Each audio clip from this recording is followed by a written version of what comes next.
कबीर का दोहा, साईं इतना दीजिए जामे कुटुंब समाए, मैं भी भूखा ना रहूं साधु न भूखा जाए। भावार्थ, संत कबीर इस दोहे में संतुलित जीवन और संतोष का संदेश दे रहे हैं। वे भगवान से प्रार्थना करते हैं कि हे प्रभु, मुझे इतना ही दीजिए कि मेरा परिवार भी संतोषपूर्वक जी सके, और अगर कोई साधु या जरूरतमंद मेरे द्वार पर आए तो उसे भी भूखा न लौटना पड़े। ये दोहा लोभ, अति संग्रह और असंतोष को छोड़कर एक संतुलित परोपकारी जीवन जीने की सीख देता है। साईं इतना दीजिए जामे कुटुंब समाए, हे प्रभु, मुझे उतना ही दो जिसमें मेरा परिवार सुखी रह सके। अति संपत्ति की आवश्यकता नहीं, लेकिन इतनी जरूर हो कि किसी का सहारा बन सकूं। मैं भी भूखा ना रहूं साधु न भूखा जाए। इतनी संपत्ति हो कि मैं भी भूखा न रहूं और जरूरतमंद को भी भोजन करा सकूं। यह सच्ची संपन्नता है, न जरूरत से ज्यादा न जरूरत से कम। आध्यात्मिक व्याख्या। 1. संतोष ही सच्चा धन है। भगवद गीता 6.32 में श्री कृष्ण कहते हैं, आत्मोपमेन सर्वत्र समपश्यति योर्जुन।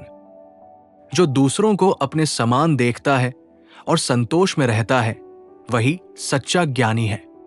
कबीर भी यही समझाते हैं कि अति धन या भौतिक सुख सुविधाएं अंततः असंतोष और लालच को जन्म देती है।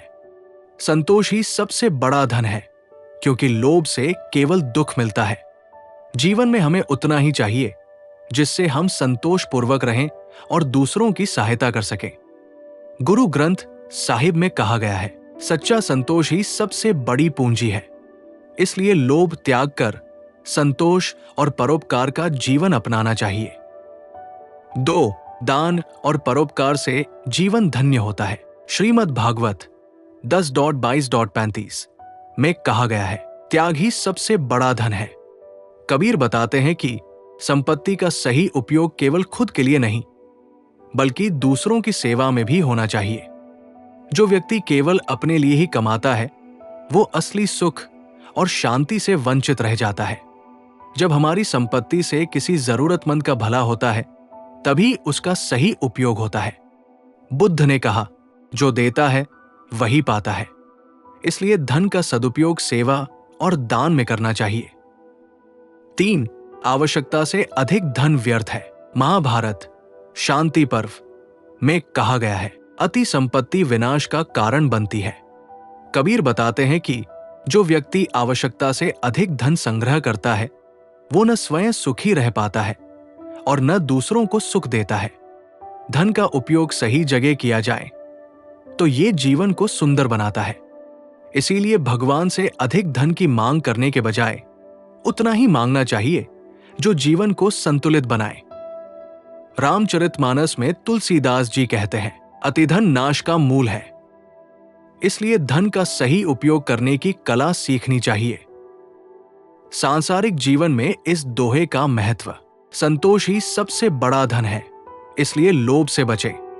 जरूरत से अधिक धन व्यर्थ है, इसलिए सही मात्रा में ही धन प्राप्त करने की इच्छा रखें। दान और परोपकार से ही धन का वास्तविक मूल्य समझ आता है। संतुलित जीवन ही सबसे सुखदायी और आनंददायक जीवन है। निष्कर्ष, संतोष और संतुलन ही सबसे बड़ी संपत्ति है। धन केवल अपने लिए नहीं, बल्कि दूसरों की सेवा के लिए भी होना चाहिए। अति धन और संग्रह से केवल दुख और अशांति ही प्राप्त होती है। सच्चा सुख केवल आवश्यकताओं की पूर्ति और परोपकार में है। संतोष ही सबसे बड़ा धन है। अत्यधिक संग्रह की लालसा मत करो।